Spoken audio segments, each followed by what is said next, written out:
today, okay, we have our guest speaker, Korey Coleman, and I just want to make sure that, first of all, I want to introduce, I've got, just in case y'all are like, what? We've got like several people here. One person I do know fairly well. He's a student for today, new student for today, and just loves Korey so much, he actually suggested that I reach out to Korey and ask him to come and talk to the class. It's my son, Jackson. So that's my son. Do not diss his mom to death. So that's my son, and he was like so excited. He's like, I'm coming to see your class. I'm like, turn it over to our guest speaker for today, Korey Coleman. He is a podcaster, he is an animator, and he created, he'll tell you far more about himself than I'm going to right here, but he created and is hosts a podcast called Double Toasted. It is got movie reviews and pop culture, and he talks about all of the interesting entertainment stories of the day. So I'm going to turn it over to you. Thank you. Thank you. I appreciate it. I also like to give special thanks to my son, Jackson, over here. You didn't know that yet, did you? But she's right. I do a podcast, and I've been doing this for quite a while. I've been doing this for probably a lot longer than some of you have been alive. I've been doing this for about 20 years, 21 years, in different forms or another.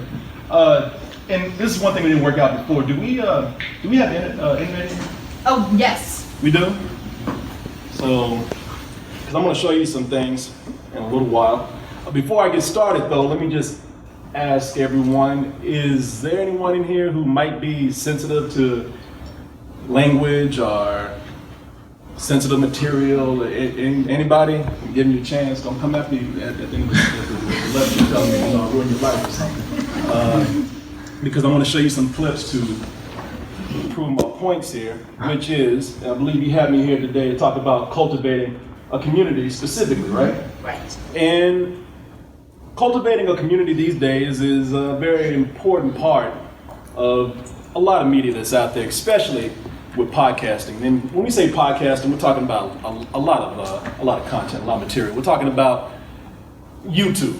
We're talking about streaming video now. We're even talking about Snapchat and Instagram. I mean, the whole thing depends on you having your audience behind you, making your name a brand, which is what I've been doing ever since we started.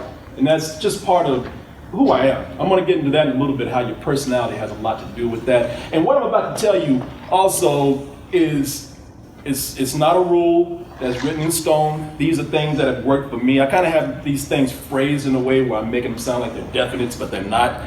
These are things that I've just done. Anybody can find their own way to do it. So don't take this as me talking down to you or telling you these are the things that you have to do. These are things that have worked for me and my personality and what I've had in my experience doing this. But when we first started out doing this, I started doing cable access. Is anybody familiar with cable access? Do you know what that is at all? People probably don't watch. You know what it is, right? Why, man? You're too young for that. Nobody watches cable access anymore because something like YouTube came in and took that away. But cable access was sort of the YouTube of its day. That was where you went into a TV station, a local TV station that they had about 3 channels designated to the community. They had to by rule, FCC rules, and you had to go in. If you wanted to be a part of that, you would go in and you would pay to take classes, and then you would go in and produce your own show after that. And when I started doing that, and I can actually show you, I'm going to show you this video in a little bit, but I'm just going to scroll through it before I show you, but this is us at our cable access studio. Sorry the quality's so bad, don't ask about the wig. I'll explain a little bit, but you can see me sitting in a separate room. I have my co-host right there. This is from a Halloween special, by the way. So this is, I'm not a drag queen or anything, but this is us at our studio. You see them sitting in a different part of the studio. You see me sitting by myself right here. And as I should be wearing that kind of stuff. But I am in that room because when I started to do this, they had it compartmentalized to where you had cameras in the studio in one place, and you had to get someone to actually switch the camera for you. You had to get a producer, a camera switch, a director. And that's unreliable if you're not paying somebody. So I would just go in that room and I would sit there by myself, and I learned the controls so much that I would bring the camera in. I was breaking rules there. I was bringing the camera into the control room, and I was talking to the camera since I was doing it by myself. I started this show with a co-host. He had to stop. I wanted to keep going. And I just decided to bring the camera in and switch while showing clips, because we did a movie review show. I would show clips, talk to the camera, talk to the people, do my own audio. I kind of did it all by myself.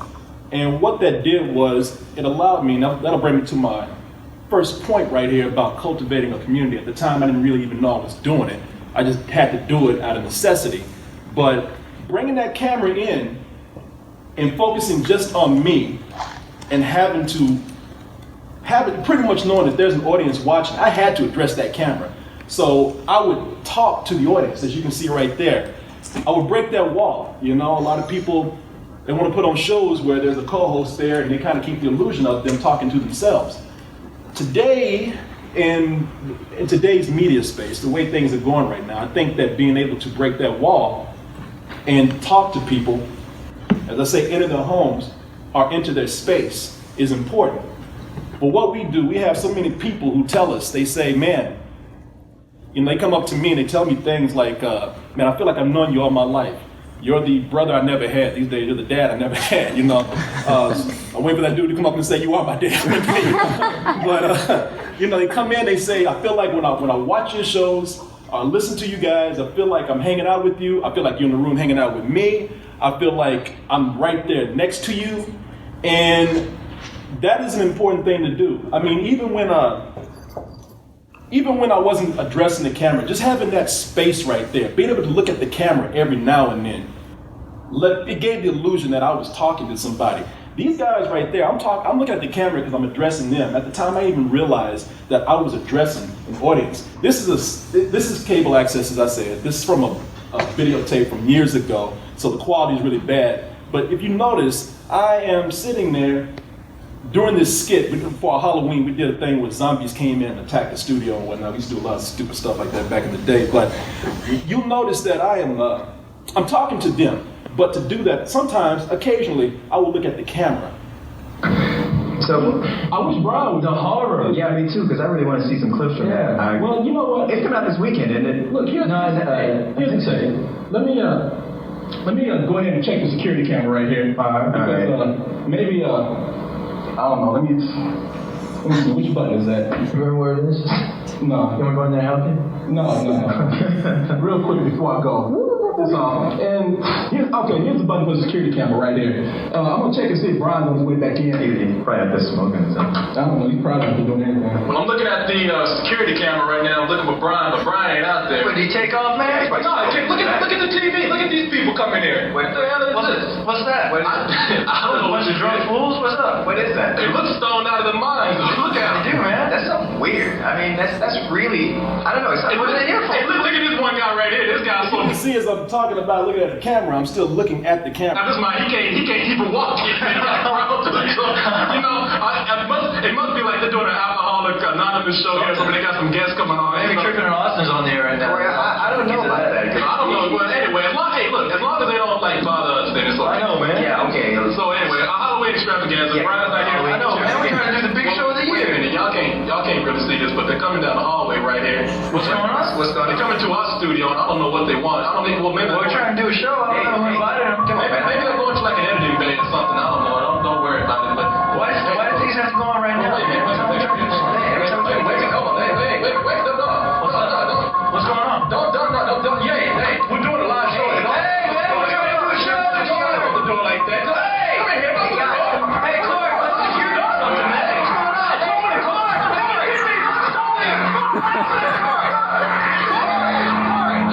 Even if there's a party here where I'm yelling help at the camera, so you know people are feeling like, hey, you know, even though we're doing some stupid stuff in there, even though we're doing silly things, they still feel like, even in the middle of a skit, they still feel like they are hanging out with us. They feel like that they're part of this whole thing right here because we've actually built that reputation with them. It got to the point where I would address the camera so much, these guys would address the camera so much that we would walk down the street in Austin and people would just come up and say, hey, Korey, man, what's going on? You're the zombie guy, and things like that. And these guys, they would just feel like they would invite us to parties. I would go to people's houses that I'd never met before. I'm not even talking about like having sex. I would just wake up in strange places. Because people just feel the need to come up and say, I want to be friends with you, even on something as crazy as an access show, which we weren't even getting paid for that. That was my payment. People buying me beer and free food at the time. That's why I kept doing it for 10 years.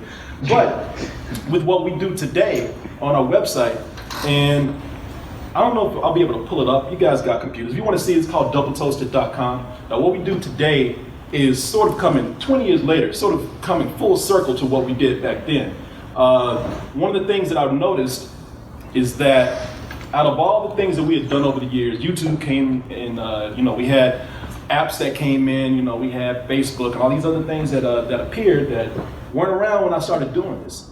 But one of the things that has come full circle is streaming video. You're going to hear a lot about streaming video. I mean, you already do Periscope. You hear about Facebook Live. It's gotten to the point now where people are catching important social events on there. Snapchat captures the function of that. Streaming video is going to be a big thing. It's already becoming a big thing. And that brought me back to this. We did a site before this called spill.com. And our angle there was animated reviews. I should have pulled up one of the reviews that we had, even in cartoon form. I made that cartoon look at the audience when we were doing that. But when that got dropped, because we were using YouTube a lot for that, I started doing my own streaming service, my own streaming program on Double Toasted. And with that brought me back around to being able to cultivate the audience just like I did back in the day, except this time on a bigger level, where we were local at one time. Now we have people all over the world who watch. We have people who come to town from Australia, come to town from London. And what they want to do is they call us and they want to hang. You know why? Because they say, I've seen you for so long, I feel like I know you. But I want to tell you one of the things with doing that is, and this is where, if anybody's offended by language or sensitive material, last warning right here. But my personality for doing this is to breaking that wall almost convinces me that I can say anything in front of the audience. Part of cultivating an audience, if you so choose to go that level, is being able to take it to a personal level with people. Being able to take it to a level where people feel like, because you are revealing personal things to them. You are able to actually do things in front of a camera that other people be uncomfortable doing, that people that side of themselves they wouldn't want to show. I actually think that that's an asset to me. I am kind of fearless when it comes to getting in front of the camera. And I feel like if the emotion is there at the time, these people, they feel like they know me, and so therefore I feel like I can do that to them. I'm gonna show you something. It might not be again, the most comfortable thing to watch. It certainly isn't for me, but there was a time I broke down crying on camera. We talking about police shootings, something that happened, constantly happening to me today, but I was talking about a story on that, and when I was talking about it, I got emotionally struck, and I did not hold back. And you'll see that right here. Please don't tell me this, Lord. Please, Jesus, don't tell me that he's gone. You're watching a man die right there who complied with everything the officer asked for, and you sit up there and you still have to come at me with arguments about why and this hurts. I mean, I'm not even angry. It really does hurt. And I can't even look at the screen right now because Would it help you not cry if I mentioned that the 4-year-old is in the back seat? No.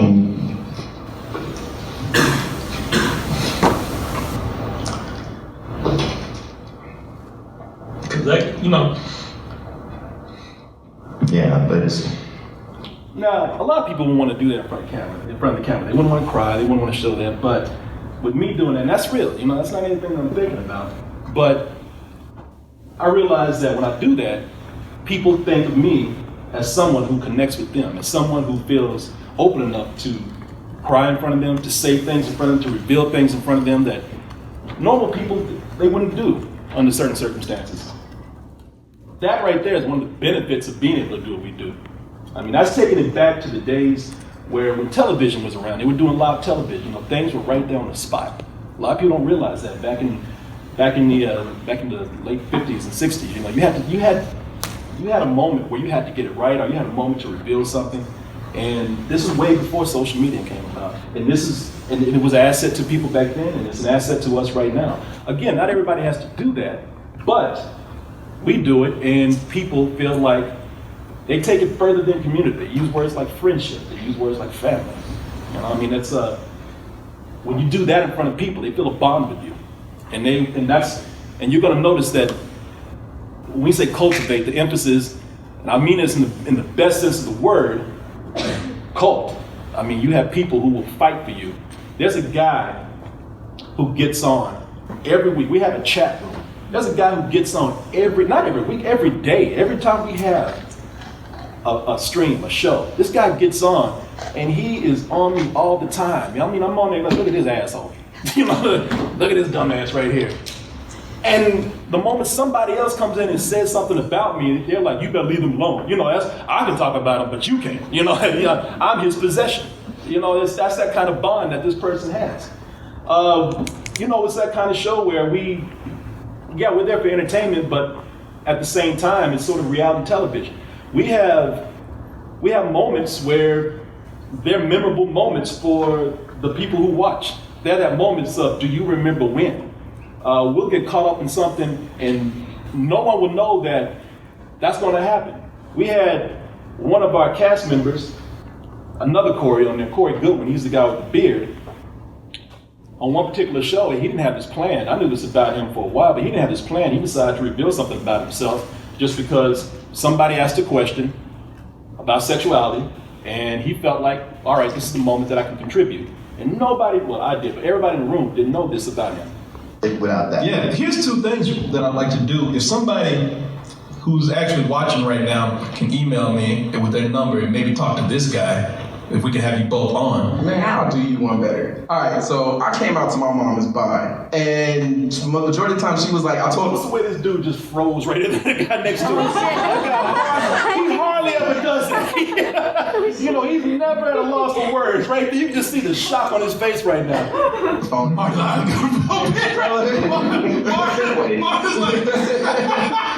just froze. What? But like, I mean, it's not. It's gonna be weird when you first tell your parents or the majority of people around you, but it's not gonna be like nobody's gonna reject you. And like if they're your family and they've grown and they've been around you, they're gonna love you no matter what. That was one of the biggest things I was told. Like I was like, all right, you know, I'm this, da da da, and she's like, you know, and the biggest thing she's like, I don't really like approve, or you know, like she had a whole bunch of questions, and but she was like, listen, like I don't care if you out there doing whatever you need to do, just be happy, be safe. Be healthy. You knew this was gonna happen. Everybody else, Everyone's everybody in chat is like, what? What the fuck? You know, so that's the chat right there. You know, that's a moment that people remember. That's in our lore. That's a moment that that's a trivia question right there for some people. You know, these are things that happen on this show right here that let people know that, you know, we're not phony. You know, today that's another thing that's important about cultivating your audience. People. I mean, there's some people out there who get by doing skits, by doing, you know, playing a character. And to a certain extent, we do play a character. You can see I'm way more stupid up there than I am right here. Hopefully, I don't know. But, you know, it's, I think that a lot of people, they like to be entertained, but they also cherish to a certain degree honesty. You know, they want to know that you are who you are. And they don't want to be deceived too much. You know, I think that in order to have that bond, they have to feel like a real person. You have to walk a fine line between being honest and also being a performer. This is what I think is important. I listen to some podcasts, I listen to some that are very successful, I'll go and listen to some that are not, just so I can have a comparison between what's working and what isn't. And one of the things that I see people making the mistake on, one of the things, these guys that are with me that do, I have two people right here that do the show with me. That is Sammy and that is Ray. Ray actually still goes to UT right here. And that is Adam. Adam just heard that we're going to be doing this. I just decided to come to school today. And that is my fiance right there, who gets pissed off every show that I do. But, you know, I get on these guys all the time, and they hate it. But it's something that I'm very adamant about. If you're addressing an audience, if you are going to have your audience feel like they're hanging out with you, you don't have to do exactly what I do. You don't have to address them directly. You don't have to cry in front of the camera. You don't have to come out as bi to anybody. You know, you don't have to actually sit up there and be beholden to your audience to that level. But one of the mistakes I think is made is that people will sit there and they'll just talk. Hey man, that's a cool shirt. Let me see that shirt, man. Wow, that's awesome. So what you gonna do today, man? You gonna do something later on? Man. You're my son. I love you. I want to do some bonding talk with you. You guys are sitting up here right now like, what the hell are they doing? You know, he was just doing a lecture, and now he's sitting over there talking to somebody about a shirt. You know, the same thing applies to a podcast. Audio, simple audio. Audio's not so simple, by the way. Audio is actually more important because audio is a place where they focus on that one thing. You know, if you do video and whatnot, there's some things to distract you. You always should get your audio right. But on audio, just audio by itself, people are listening to you and listening to the quality of what you do, be it technical or talent-wise. And if you're sitting up there and you're talking to your co-host, like you two are just having a conversation. Hey man, you know that joke I told the other day and the audience never heard that? Are you talking about some story between you and your host and nobody knows that? You are alienating your audience right there. Your audience doesn't know what you're talking about. They're going to lose interest because they feel excluded from what you do. I think that is a huge, huge mistake that a lot of people make. And that is one of the things that I picked up very, very early. I would even advise people to actually have to perform in front of someone by yourself, just for a little while to see how deceptively hard it is. Because when I had to go and do that cable access show by myself, I was put in a spot where I had nobody to throw to, I had no one to deflect off of. I had to actually just do that the whole time by myself. I was forced to talk to a camera, which is an audience. Remember, on the other side, even though you can't see them in the room, even though they're not there with you, there is an audience there. Every time we're on, I treat that camera like that's another person. That is somebody that's standing there. That might as well be another human being to me. And if I'm leaving that camera out, then I'm leaving thousands of people. That's how important that is. You are a performer. That's why I put that in all caps. You have to perform. You don't have to put on an act, but you have to perform. You have to do something in front of people. You're not going to go out on stage and do nothing. And this is something where I'm talking about being a performer. You know, we have people that come to the studio right now, and this is from my anniversary party recently. We have a studio downtown, and it's small, but during our anniversary party, we had a lot of people come in, and the room is full. So, again, this is going to be something really goofy. It's going to be something with a little bit of cursing in there, but because I know that there's an audience in there, we're looking at a trailer. This one is the latest Star Wars trailer that came out. I have an audience in there, and I have to make them feel like they're included. I don't want them to, because I know it's important. While they're sitting there watching, it's just not us geeking out over this trailer. I know the whole room is into it. So I try to feed off that energy, take advantage of that energy, and get everybody hyped. And when you do that, everybody, even a room full of people, they feel like they just had an experience with you. Even if it's just a trailer you just stole off YouTube. Y'all didn't see something. Hold on.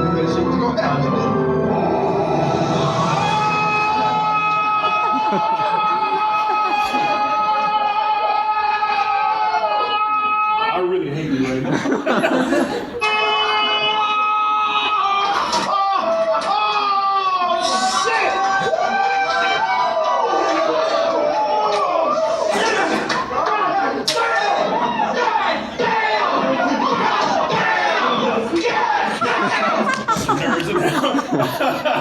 Sorry I subjected you to that, but again, it drives the point home. You know, everybody in that room feels like, hey, you know what? We're not just watching this. I know how creepy he was looking at me like this. But you know, we're taking advantage of the moment, and we're making sure that we're not just leaving the audience out. And, you know, I was like, dude, in a window right there. You see that? Well, we're taking advantage of the moment. We're taking advantage of every level that we have. You notice that I'm looking at the camera. You notice that I'm there with our co-host. I'm interacting with them.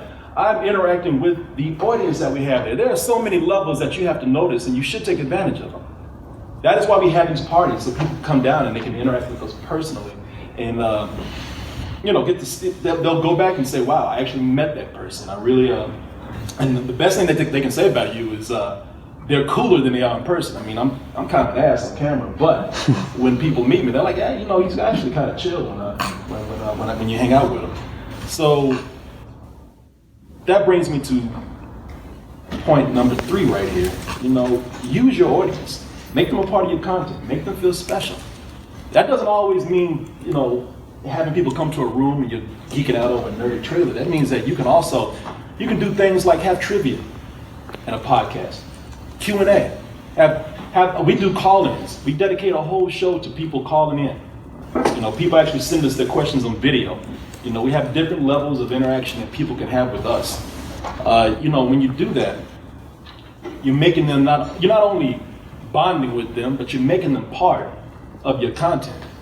It adds entertainment. We have people who come on all the time, and it's amazing how they come on and they've done things where they've never revealed something to someone, or they've never said anything to someone before, and they come right there and they admit things on the camera because they're hanging out with us. And it's cool that they feel that closeness with us, but it also makes for interesting audio and video. Brings me to my other point right here. Now you have to know your audience. That's another thing that I get on these guys about. You're gonna have to know your demographic. You're gonna have to know who you're talking to. I have one of my closest friends, Martin, the guy that freaked out about the other guy talking by. Him and I have been friends for years. He's one of my closest friends. We've been friends for I guess about as long as we've been doing it, about 20 years. He doesn't like it, but I get on him all the time about references that he makes, because our audience is within the, core audience is within about the 21 to 35-year-old range. He's like 52 now. so he makes some references that people don't get, and we see that in our room, and we're always knocking heads over that, because I prep for these shows just so I know how to talk to people. Some of it's spontaneous, some of it is planned. Some jokes are written out, some are not. But I do this because I want to make sure that I'm picking out topics that our audience will be interested in. I want to make sure that I'm talking about those topics in a way that an audience would be interested in. I mean, it's important on so many levels, because one of the things that I do, since we do news, I find things that are trending. Now, do I really care about Drake fighting with Meek Mill? Do I really care about Kanye fighting with Taylor Swift?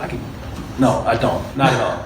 But we mentioned it on YouTube, 600,000 views, so yeah, you damn right I'm gonna talk about Kanye, I'm gonna talk about Drake, I'm gonna talk about a lot of things that I'm not interested in. And that's not the only thing that we do, we talk about a lot of subjects. Some days, some people might be interested in that, some days they might not. But sometimes you have to figure out what your audience wants to hear, and you have to find a way to make it interesting, not only to you, but to them. If we were doing something different, if we were talking about, cooking pies, and, we would have an audience of like 51-year-old women who would be listening. That's who I would cater to. No offense to any women there, by the way. I'm not saying anyone cooks pies in here or anything like that. What? Brings me to my next point right here. That's why I said my personality. I know I'm an attention whore. I'm not as bad as I used to be, but back in the day, I loved attention. Now, I like the attention for just enough that we need. I like enough attention to get by on what we're doing. I don't need. In fact, when I'm done doing what we're doing, I like to just go somewhere and cool out. And I don't even like to talk to people that much. I like for everybody to talk to themselves. We have a community right now where everybody can go in and kind of intermingle with themselves, and that's fine. But I know that when I am on, I really do feed off of people's energy. As I said before, I really do enjoy having an audience there. I really do like having people watch what we do. Not only is it, for the shallow reasons of, attention is nice. At some point we all do like it. But also, I get to kind of use the audience as a barometer. You know, when I say be a performer, it's hard to gauge performance sometimes if you don't have people giving you feedback. And you can get feedback at any time. People send you emails that tell you you're great or you suck. But having an audience right there kind of helps me see what's falling flat, what's working. However, that's not always necessary for everybody out there. You know, you're going to be doing a podcast. Maybe it's audio. You're not going to have a room full of people at your apartment watching you or in your dorm or whatever. You know, you're going to be doing that. You're not going to get any feedback at all. So you're going to have to know how to tailor your personality for what you do. And you know, if you're someone who doesn't like attention, but you have something informative to say, know that about yourself. You know, there's a lot of people out there who do podcasts that are very successful that they don't thrive off an audience giving them constant praise all the time. They know that they're putting stuff out there that helps people, but that's their personality. You know, I'm an attention whore, that person's more giving. You know, they want to do something to help people out. You know, you just have to know who you are. Knowing who you are is going to go back to that honesty of telling you how to relate to your audience. You know, it's going to keep you from being phony. It's going to keep you not just being phony from deceiving your audience, but it's going to help you with your content. You know, knowing who you are is going to help you shape what you do. And I think that that's pretty much all that I have right there for people. I mean, I'm just trying to avoid just standing here talking too much. I can take questions from people if anybody has any. I can, or if anybody wants me to elaborate on anything more, I'll give you a little more background if anybody's interested at all. I've never listened to the podcast before. It's like, what is it that like the main topics you want to talk about? Just is like pop culture in general, like news. I mean, I saw you were covering some heavy news topics, but then you watched the Rogue One trailer, so. Yeah, we're a humorous entertainment and pop culture site. Now, the reason why we're heavy in movies is because that's how it started out. If you want to know, and Jackson's probably heard this before, if you want to know how this all really started out, I just was scanning free tickets because I want to see free movies. And I had to, when I first started, the Austin American Statesman is the newspaper here. I was already doing illustrations for the newspaper, so I had a way to get in past security. But one night I went in there just solely to break into the critics' Rolodex. You know, I went to their desk, found all these media reps around town, so that I could actually get credentials as a journalist, because I just wanted to save money on seeing movies. That's it. And so the angle was, if you wanted to see free movies, you had to do something. That's why we did Access Television, because in order to be considered press, we had to put something out there. So we did Access Television, not because we really liked it, but because we just, we had to at the time. So that's how it started out as being a movie review show. You know, we did movie reviews for a while, and that kind of evolved into what it is right now. Especially, before, when we were doing our site before spill.com, we were doing specifically just movie reviews. That was it, and that was enough to get us bought up by a company in New York. But the thing about it is that we built up such a large audience that we couldn't just release videos on Friday anymore on our site. So we started doing podcasts to fill the space between the week. And those podcasts evolved into other topics. And that's what led to the kind of content that we produce. And how often do you broadcast? Almost every night of the week now. Okay. I'm on 4 shows Sunday through Wednesday, sometimes Thursday. And then we have other people now who are coming in and doing their own thing. We have a guy that comes in on Saturday and he does his streaming video game show. Ray, right here, just started doing a sports show. And he's just doing it in audio form right now. But one day, video, right? That's the dream. Is that the dream? Wow, you don't have much of a life. No, not really. Anybody else have anything? So I was listening to, I think, a show y'all did yesterday, and at one point you got mad at someone. I don't know if it was Ray over here, or something happened. Ray. Oh, no. No, if it was Ray. If it was Ray, I don't remember. I couldn't, but I remember you said that some people like the controversy that happens in the show, and they kind of egg it on because it gets more people, but you don't really, you kind of just, you even tried to calm it down. I think another fight that happened a while ago, but has there ever like been a point where there was something going on the show and it was like pretty controversial fight or something, you're kind of like, and did you hear what he said about your mom real quick? And kind of egg it on a little bit? Oh, yeah. Yeah, I talk about everybody's mom. But, yeah, that happens, man. You know, you're doing something live and it happens. I mean, things are just gonna spin out of control sometimes. And I'm just, you know, I learned early on how exhausting it is to try to fight it, you know, so I embraced it. You know, again, what we were doing on Access Television kind of predates, or it's around the same time, actually. Not around the same time as like reality television. So I just kind of learned, like, that's what people want to see. We recently had so sometimes we do things drunk, you know, because that's just kind of spontaneous in itself. And we did a movie review drunk. It got a lot of listens, a lot of views. And so we had one host who said, let's do another drunk show. And I was kind of worried about it, but we did it, and it went, depending on how you look at it, it either went great or horribly wrong. And, you know, it was one of those things where, I'll just tell you, it was our female host, and she got too drunk and decided to spend whenever I tried to ask her a question, she didn't say anything. She spoke what I asked. You know, she just twerked. That's it. That was it. I just said, hey, can you please tell me how you feel about this movie? I think it, you know,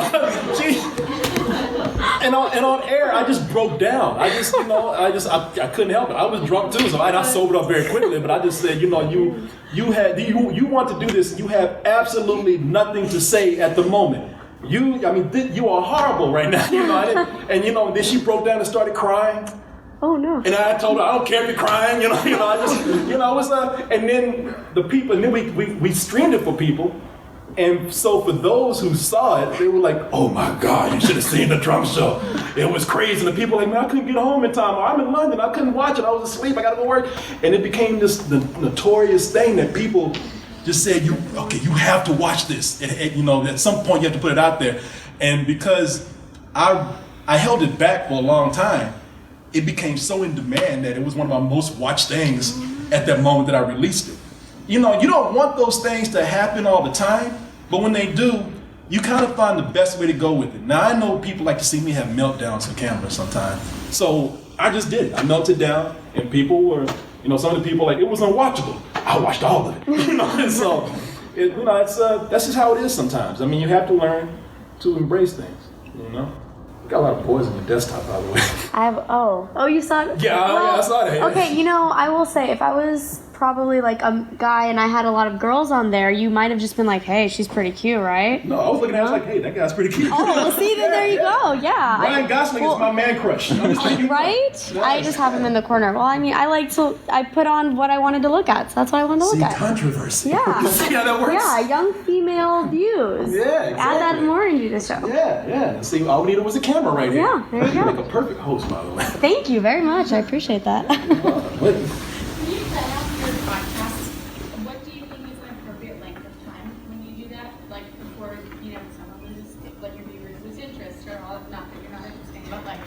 No, that's fine. You know, I'll go. What would you say is like typically what you gauge in terms of like how long you do the podcast? You know, we go long, and well, because there are some that I listen to like an hour and a half, and others only like 22 minutes. So it's like, how do you gauge what's appropriate? Does it depend on what you're talking about, or? It kind of depends on what you're talking about. And we're so free form that we'll do 2-hour shows, and we're at the point now, sometimes it started out people like saying, man, I wish you guys would do a shorter show. And then we did shorter shows. People like, I feel cheated now. I want a whole show. I want a whole 2 hours. I want 2.5 hours. So, you know, we go as long as we need to. And I know listen, if we're really going strong, this is me. You know, I know our audience and I know what we can talk about within a certain amount of time. If it's really going strong, we've been there, rarely it happens. We've been at 3 hours before. Now, you know, we go about 2:15, 2:30, because we know that's at the point where we formatted the shows. It feels comfortable there. Our audiences don't complain about it, and they like it. at that point. And then we have a lot of people who say 2.5 hours is great, because I get tons of people who say, man, I make this commute or I'm in class or something, and this helps pass the time. So, again, with audio, there was a time, with shorter was better, or with it had to be within a certain amount of time. But with audio, there are people who feel like if you can just keep me entertained all day, I'll be there. So I used to listen to Howard Stern when I was working at this animation studio, and he would go on for 4 hours, and we would listen to it, and half the day would be gone. Because those 4 hours would pass. So it depends on what kind of material you have. I listened to one podcast. It's an entrepreneur's podcast, and it's only 30 minutes long, and it's just right. And he has several of them set up. So if I want to hear more, I just go to the next one. But it depends on what you want to do.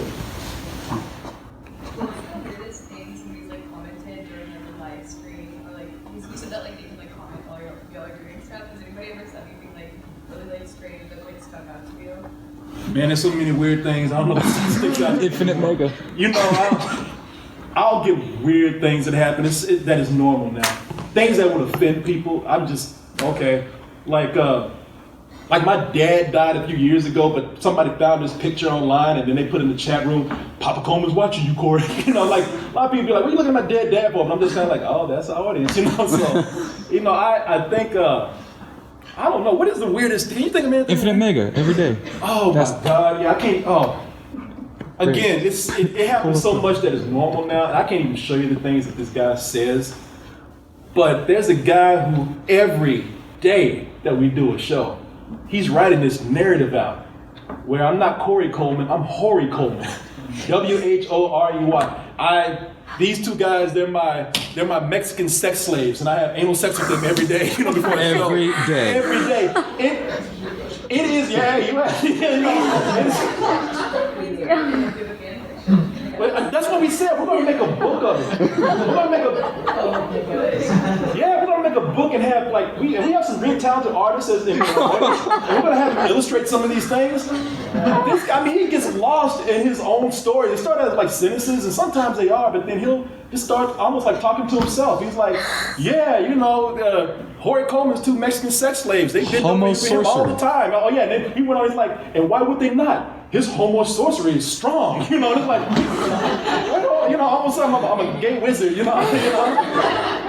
Not that there's anything wrong with being a gay wizard. I'm all behind Dumbledore, literally. But it's that's what happens when you do this. You're gonna get weird things, and sometimes you just roll with it.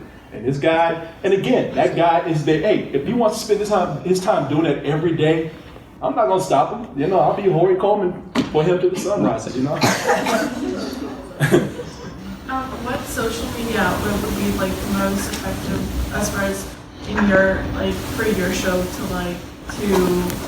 advertise it among your audience? Well, YouTube, of course, because we do video. And we've actually found a good area where we make, we're starting to make good money on YouTube, and it's cool because we do a 2-hour show, 2.5-hour show, and we take a segment or two from that, trump it down, and then we are able to sort of, multi-purpose that into a YouTube video. So, and by the way, on our site, if you want to know how we make money, again, there's different ways to do it. I mean, you can go by the ad model, which is not very secure, and this is one of it's not very stable. You're going to be at the mercy of whoever decides to cut that on or off. But that's one of the reasons why I got into streaming video, because I saw other services starting to charge for their videos. And so I went ahead and had our development team create our own subscription platform. And with that, we have people subscribe to our videos if they want to see them live, or have access to our video archives. And then we put the audio out there for free. We have a partnership with SoundCloud where we get paid for our audio. They put the ads in there, and then stuff is on YouTube. So we have different monetary streams out there. But so as you can see, YouTube is probably working for us because not only does it multi-purpose our content and give us another revenue stream, but it also is able to be marketing. And our YouTube channel is growing pretty fast right now, and we're getting more people who come on now who tell us that they discovered us on YouTube recently. And when we were doing the last site, it was something that was a big marketing strategy for us. YouTube, of course, there's things like Facebook that we do. Sam does a lot of our Facebook social media marketing. I know, but then Snapchat is coming on the rise, and so a lot of people are starting to use that for their benefit. We don't really use it as of right now. We use Instagram too, but between Facebook and YouTube, we're covering a lot of ground. And of course, having out on things like SoundCloud, which we will probably be switching to something like iTunes pretty soon, because that will help out a lot. Do you have a partner with like PR firms here in Austin? I have, and I'm still using this one PR firm to go in and redesign our site. Like you go to our site right now, it's going through a major redesign, and it needs to, because the way it is right now doesn't really highlight that you can subscribe to videos, or if there's even video there. But it was good for a while, and it didn't work out completely. Nothing against them. Like I said, I still use them for the redevelopment of the site. But this is something that's a good question, by the way, because you're so polite. I said, that's a good question. Thank you. But that's a good question, because the reason why it didn't really work out with that firm, or at least that particular person with that firm, is not because they were bad, but it's because things are changing in social media and technology and in many areas that this person really didn't understand our audience in our site. And again, that's nothing with them. They were there for, I think, helping people prepare their social functions. They were into like a lot of fashion design and whatnot, and they thought that blueprint that they did for those particular things could cross over into what we do, which is extremely different. There were certain things that they tried to put out there that our audience just didn't like, and I let them try it. They had me bring on guests that the audience were not interested in at all. They just thought having some variety on our show would be great. They didn't realize that how much our interaction depends on the audience. You just can't put us in front of everybody. We have and that's another thing. You have to realize, exactly your demographic, your group, your interest, because if you go outside of that and try to appeal to too many broad things, you're going to probably lose focus. Now, some people can go out there and they can appeal to a very broad amount of people, and that's cool, but we just haven't done that, We have a very specific type of humor, we have a very specific brand, and it's best to go ahead and find somebody who understands that completely. One of the things this person didn't understand was they weren't interested in movies too much. They weren't interested in video games or anything like that. They were interested in things that we did when it came down to maybe gossip about a certain celebrity or something, which we do sometimes, but that's a very small part. So working with a PR firm didn't work out for us too well, but I'm not opposed to doing it again. Do you work for a PR firm? You trying to sell me on something? No, if you have to find somebody that really understands what you do, and that's when I brought Sammy in. Sammy has been with our site for years before we even did this site, and Sammy came in, was able to raise certain numbers up in a short amount of time that this other person couldn't, because Sammy understood our audience, because he is our audience. So don't ever be afraid to choose people from your audience too if you're going to try to bring people in to help you out. You got to be careful with that, because people come in with their own self-interest. Some people come in to really want to help you. Some people say they can't help you and they can't. But don't ever be opposed to trying some people out. Just be ready to tell them to get lost if they can't. How about that? So, anybody else? Got anything? Yes. So what do you hope to accomplish through your podcast in the future? Money. No, I've kind of accomplished what I've been wanting to accomplish already for a while. I mean, that's not to say I don't want to accomplish more, but you're living in an age now where it's the democratization of technology. A lot of people can go out there and do what they want to do, reach a big audience, and even make money behind it. Translation being that a lot of people can go and find creative freedom and also support themselves to that. And that's one of the things that we were able to do, just kind of separate ourselves from everything, being able to say what we want to say, do what we want to do, and make money behind it, and not have anybody telling us that we can't do that. There's a certain satisfaction in having that freedom, as it would be for anybody, of course. But also, I think moving on, there's some people that I'm paying good money to, and there's some people that I still want to, like people who are volunteering right now. Once I get to a point, I will never be satisfied, but because you don't ever be satisfied, you always try to grow as much as you can if possible. But if I can get to a point where I can support everybody that's helping me out, then that's a level of accomplishment that kind of speaks for itself. That's a nice place to be. So, anyone else? Did you point at something? No, Helen. Oh, I'm sorry. I got you. So to launch Double Pussy, you started a Kickstarter campaign for like 30K, I think that's what you're asking for, something like that. What was that initial? Like, what did the 30K like cover? And then like, what was your, I guess your plan for like Kickstarter? I mean, I know that's what the amount was what you wanted, but like, what kind of process? Well, if you want me to be honest about my plan, when we finished doing Spill, getting the website before this, I was going to move to Turkey with my fiance. I was just going to drop everything and just go draw and write and whatever and just take a break for a little while. But we had, again, having a strong audience, they sort of demanded that we keep going. And I had a friend of mine pull me aside, a guy named Brian Brushwood, who's very successful on the internet, on YouTube, with a few other things. He even had a show on Discovery Channel once. But he told me, don't stop, do a Kickstarter. And I did it, and the truth behind it is, I set up that 30K thinking I was gonna fail. I just kind of did this, shut everybody up, and I said, see, nobody wants to see this. Now I can go to Turkey. But we ended up getting 130 grand. And I was like, damn, I gotta do something. So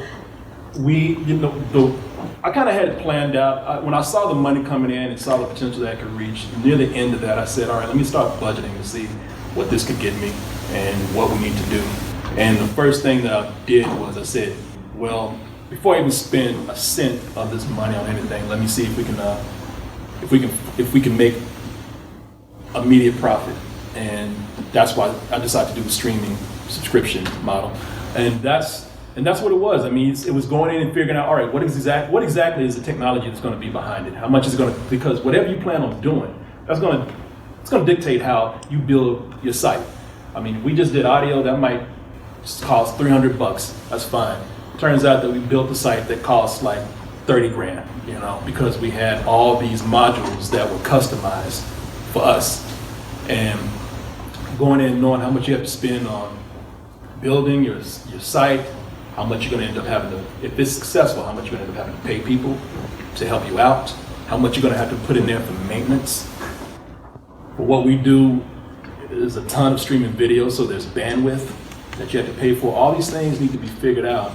And I went to people and carefully asked, if we do this, can we make it? And once that happened, and it got into, I had a cushion of time, when we first started. Fortunately, I had a guy that runs a streaming internet service. He just started. He's like, you're going to be my first customer, and I'm just going to give you like a year free, since you're going to be my guinea pig. And so that gave us a cushion of time to go ahead and not spend too much money to see if this works. You have to kind of plan for not only building, maintenance, but you got to plan for that period of whether you're going to be making money or losing money. And so that's kind of where that money. I mean, is that answering your question? Yeah, I don't know, because with some podcasts, like you can just talk, or you can just have a microphone, right? So yeah, it'd be really cheap. But then it seems like your stuff has an actual studio.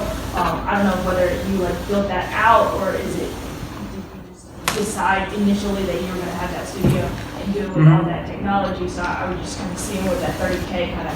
How do you budget all that? Yeah, I mean, I did know that I wanted a certain level of professionalism going into it. I knew that I wanted to have a set that looked good, knowing that you work with a budget and say, okay, what can I get the most of my money to make it look that way? I was able to make my bedroom for a little while a studio, and it looked fine on camera. I was able to afford decent camera equipment. I was able to afford a 3-camera switcher and a multi-camera switcher, and then just make it look professional. I did not want to go in being cheap with it, being that we were video. And I could have gone the cheap route and just done a podcast and done, like I said, did a site for $300. But it was either going all in and getting the biggest profit that we can, or going the cheap route and hoping people will listen and maybe advertisers will give us money, which usually is a fail. You have to really kind of love doing what you do. Because that's another thing I didn't mention. I should have made a board for that. Part of building your audience is important. You should take note of this. It's consistency. You have to put out something consistently, daily, weekly, bi-weekly, just something where people can expect for you to put out something to see it. And once you build your audience, your success will come. Once you build your audience, they will be there for you as long as they know that you're putting out good content. And we probably could have got by doing an audio podcast, but I just wanted to go all out because I knew if I did video, that was really going to increase the profits that we would receive. So I just said, hey man, this is my chance to just go balls out on it, and we did, and it paid off to a certain extent. It was a gamble, but I said if it doesn't work, then it's always turkey, baby. So, you know what? I'm sorry, I didn't mean to take it quiet. I was just joking. But you had another question? Yeah, I wanted to know about how many people watch your podcast every time it gets played. When we're doing it, we have about 300 people that are watching that I know of, that I can see right there. Now I think there's more, but I know that there's people online who are regulars who come in and sign in. But then there's people on the outside that I don't see too much. I mean, I think, if you take it by YouTube, we're getting 2.5 million, 1.5 million views a month right now, ever since we started growing it about 6 months ago. So, and it's not that many on the site, but I imagine it's probably, at the end of the month, it's probably around 400,000, 500,000 people that visit the site and check out the videos and whatnot. But to watch a video, that's the really dedicated people, and to be honest, those people are there every night, and they're very dedicated to it. So, that answered the question. Anyone else? Anything? Yes. Since you have such a captive audience, are you ever asked by companies that are hey, can you talk about this movie, kind of as a publicity thing? It's starting to get there. We were just asked to talk about some Western with Woody Harrelson, Thor's little brother. I can't remember his name. Liam. Liam, yeah. And they were and they couldn't really give me, we said we'll pay you, but they couldn't give me an exact cost, so I passed on it. We're starting to get hit up now by people who are giving us the usual ads that you'll hear on something like Gamefly and Loot Crate now. And now we're getting hit up by people who want to add more CPM rates to our banner ads, and we got hit up by, I can't really say anything about that, but we have another opportunity which will actually probably add pre-roll and mid-roll ads on our sites, on our videos for people who want an option of not paying for the full subscription. So we're starting to feel it right now. I'm getting stuff in my email every other day now. So. Anyone else? Anything? Yes. So, with the way social media is, and people are able to put their emotions and their responses out there very quickly, what kind of guidance would you give to people just starting to build their own audience and dealing with negative comments and stuff like that? Be prepared for it, because you're gonna get it. You're gonna get that one person that's gonna piss you off, and you're gonna want to spend all day thinking of something to say to this guy. You're gonna be fantasizing about getting on a plane and finding this person and dragging him out into the street, beating the shit out of them. I'm just telling you how it is. But after a while, you get used to it. I mean, because there are people who are going to say things that you don't like, and I have to say, as a compliment to our YouTube audience, we're not getting a whole lot of negative as I thought we would. I thought I'd be getting N-word every day, but people are kind of cool on our YouTube channel. But as I said, there are people who are going to come in and it's going to tell you something. One day you're going to think you're going to be making the right decision, and some guys or girls are going to be disagreeing with you on there. Somebody's going to pick on you because they can. Somebody's going to come in. It never fails. There's always one person who wants to troll, and they just spend every day trolling. There was one guy who went as far as to just be nice at certain times just so he could lure us in, and then he tried to put all of our information that he could find out there on the internet, you know, and you got to learn how to handle that sometimes. You know, you're gonna have people who just don't agree with what you're doing. I understand. There was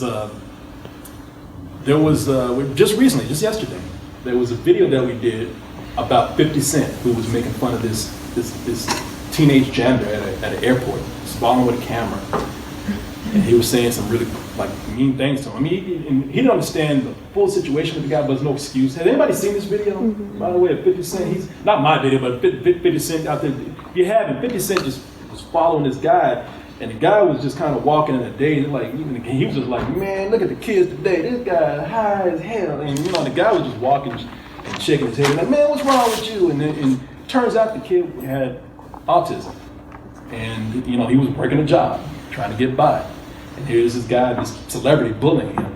Now, my opinion, and all of you might not agree with this, but being that we do comedy, I think comedy in the form of a certain narrative, or to expose or show the absurdity or hypocrisy or whatever of a bigger situation within its own context, it's fair game.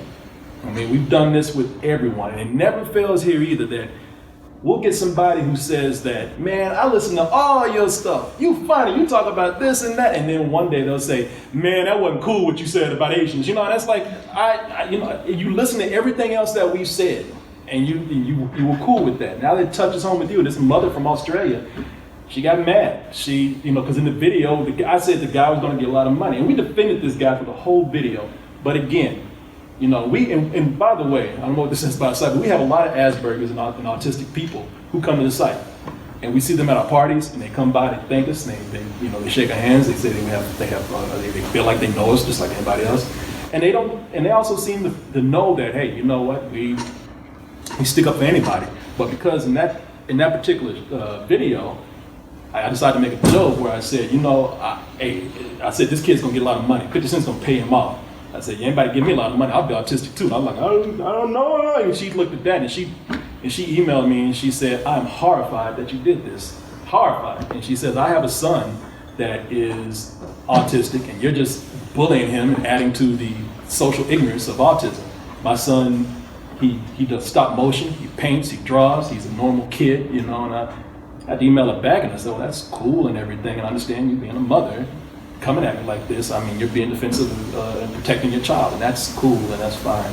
I said, but you know, you said you listen to everything we do, and yeah, sure, your child doesn't make noises or anything, but black people don't talk Ebonics. Not every black person talks Ebonics and eats fried chicken, you know. Not every gay person's a flaming gay person. Not every blonde talks ditzy, you know. Not every person of Hispanic origin talks like Speedy Gonzalez, you know. I said, you laughed at all this other stuff, but you know, when we did it, and actually, you know, again, did it a point to prove the absurdity of something bigger, but you were cool with all that. All of a sudden, there's a point that hits close to home with you. You're freaking out now. So, you know, you got to be prepared to tell people. The point is, you got to be prepared to tell people to go, because they will always use this thing of, I'm not listening to you anymore. I'm leaving. I'm unsubscribing. You know, like they're pretty much the equivalent of standing at the door and like, you know, to hell with you, slamming it and then walking out. It's like you just got to be prepared to tell people as much as your feelings might be hurt. You just have to say, bye, cool, you know, see ya, we disagree, sorry. And you kind of have to be prepared to be diplomatic about it. You can't sit up there and like have somebody email you like that and like, yo, don't you talk to me like that? I know what you know. You have to say, I understand where you're coming from, and I'm very sorry I did it. I will reflect on your words, but at this point, I think we just disagree. Thank you for your support. Bye. Well, that's it. And you're gonna get a lot of those if you ever get to a point where a lot of people are listening to you. That's the nature of things, you know. I mean, people are gonna do it no matter what. You're gonna say a word that they don't like. Anything else? You're all good? Do you have everything answered that you need? You're just curious, aren't you? Are y'all excited for Fantastic Fest? Okay, Fantastic Fest is, and people, if you don't know what Fantastic Fest is, and you see, this is what I would do on my podcast. Like her and I talking about a specific thing. But I made sure to like put everybody in the know what we're talking about. And for those who don't know, Fantastic Fest is a movie festival at the Alamo Draft House here in Austin that they have every year, every September. And it's great. It's a lot of genre movies, action, horror, the Japanese films, and, it's monster movies, and yeah, it's cool. But this is something that I try not to say a lot, but it's, I've done this again so long that I try not to go to a theater if I don't have to. Like, I really, really like my weekends. When you go to a theater, you soon realize, like, if you keep doing it and keep doing it, it's like, man, I spend a lot of time in a dark room, looking up at a screen. And it's fun. South by Southwest is fun. Fantastic Fest is fun. Austin Film Festival is fun, but I can't, I'm so busy now that I can't go and spend all day in a theater. If I don't have to. If I have to, then I will do it. We'll do a movie review. But time is precious, and that's another thing. This is the hardest job that I've ever done, really, as far as just work goes, because I have to do a lot of prep work. I do a lot of prep work during the day, and then we might have a movie to go to, and right after that we have to do a show. I get home 11 o'clock at night. It's early, 10:30, and then there's just a little bit of time to spend with her, and do what I want to do, eat and whatnot, and then get up and do it again the next day. It's not an easy thing to do. So to answer your question, no. No, it's a good thing. I just have to say it's a great festival, but a festival where you go and do nothing but watch movies all day. No, I can't do it, man. But apparently you are. I'm gonna be like volunteering. You're gonna be volunteering? Oh, you didn't tell me that. Hey, can you get me in? Just stand at the exit. Let me in. We won't say anything. No, you want to be a filmmaker? I'm interested in producing and entertainment PR. Okay. And so, what kind of movies do you like? I feel like I like the basic movies, but I guess those are the ones that make money, so it's okay. I really like romantic comedy. Of course you do. Next question. No, that's cool. No, it's cool. So what are you doing at Fantastic Fest with all those serial killers and creatures and action movies? I work for Bond's Public Relations. And you do? Yeah. You know what? Do you go to the office there? So we're like in the same building as you guys. Really? Yeah. No, we're right downstairs. Okay, I'll stop by. Yeah. Stop by sometimes. I'll stop by up there, and say hi, and I know you're up there. See, I knew there was a reason why you asked about a PR firm. I was wondering, because I had seen your name. I just started working there, but I had seen your name a lot, and I was kind of like, oh, this is double kisses. I was like trying to figure it out. You see my name around the office? Probably people saying Korey, that son of a bitch. No, that's cool. Well, come by. What's your name again? Sarah. Korey. Sarah, come by sometime. You can. I'll come by and say hi. We'll talk about romantic comedies all day. We'll sit down and look at her desktop and talk about romantic comedies all day. I'll talk about comedies. You like comedy? Yeah. You haven't enjoyed this too much, then, have you? What? Nothing. All right. No. It was great. What's going on? So I know that podcast, whatever, is all online and stuff. But like, have you ever thought about actually moving somewhere else, like maybe LA or New York, somewhere where you might, I don't know, the guest speakers might be different, or I don't know, maybe tailored to your audience a little bit more, maybe, or something, just give them like audience? Mm-hmm. That's a good question too. And there's benefits and there's cons to it, I guess. I mean, if I was to go to LA, it would be a lot of things going on in LA. I'd be in LA. LA's competitive. LA's got a lot of people doing the same thing there. I mean, this is a small town, and a lot of people here kind of, a lot of creative people here doing similar things too. But I just think being in Austin is kind of unique. I mean, when I was doing Spilled, I had an opportunity to move to New York, and I just didn't want to do it. It was really cold. I love the city. I mean, I used to go there every month back when I was working with them, but I don't know if I want to live there. I kind of got my lifestyle accustomed to living here. And that's one of the benefits of being able to do an online business of this nature, is that I can do it in a place like Austin. And if I want to talk to somebody, I mean, I've talked to celebrities before over Skype and whatnot. It's great having them come to the studio, don't get me wrong, that's better. But I don't know. And that's another thing about it. A lot of people think that if you get a celebrity on, and you interview them, that's going to boost your views. And when I tell people to build their brand around themselves, to build it around their name, their personality, that's why people come to see us. If we would have put a video of us talking to George Clooney on YouTube, it might not get that many hits, because the audience is there to see us. They're not there to see us talk about. They're not there to see a story about Kanye. If they're going there and we do anything Kanye, they're there to hear us comment on it, because they're there for our personality. That's how we've cultivated our audience to come around us. Can I throw in on that as well? So it's also being in Austin. We won the Austin Podcast Award here for the Austin Chronicle, and that's helped us be able to bring in bigger guests because they know who we are. We stand out a little bit better rather than being in LA. So we had like Steve-O come in from Jackass. He came on. We've had the video game nerd, or what's his name? The Black Nerd. Yeah. And we just had a bunch of guests. So we stand out a little bit more. So I think that kind of helps us. Yeah, that's a good point. Yeah. Evan interrupted me again. I'm sorry. No, that's a good point. Evan. No, thank you, man. I appreciate it. Yeah. Anyone? Yes. For your audience, who do you think would be like an ideal guest? If you could have anybody on your show, like based on who watches it, Obama. No. I mean, comedians are cool because they already get it, They're already they're already down to earth. They're already kind of used to the humor. Another person that I was thinking about having on, which I think would be a great guest. I don't agree with their politics at all. I'm not talking about Trump either. I'm talking about this is a guy. He's known as alt-right gay guy. Milo. Yeah. What's his name?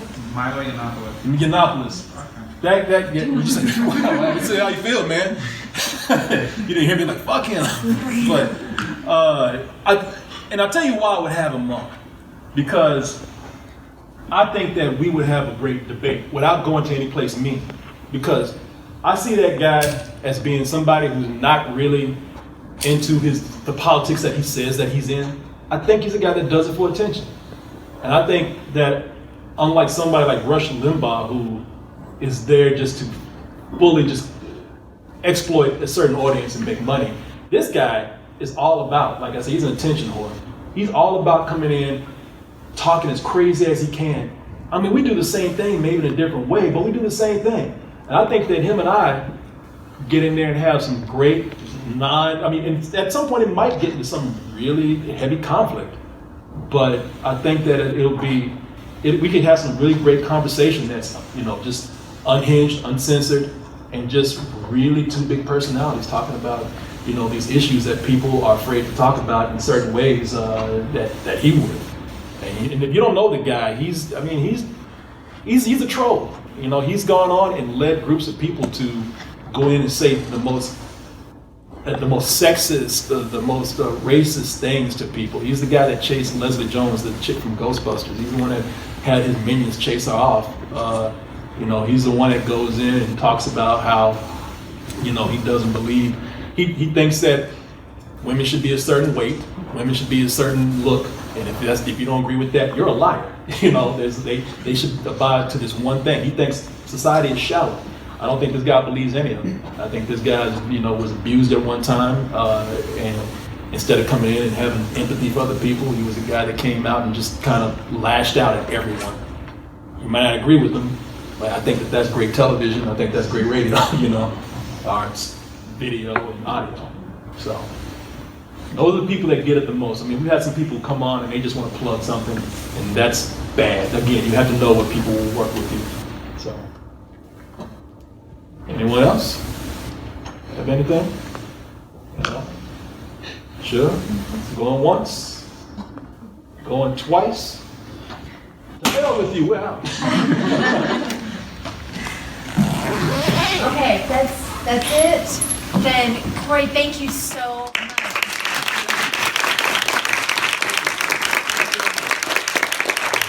Hey everyone, thanks for watching, and be sure to subscribe to our channel and go over to our home, doubletoasted.com, for more videos and live streams. And remember, stay toasty.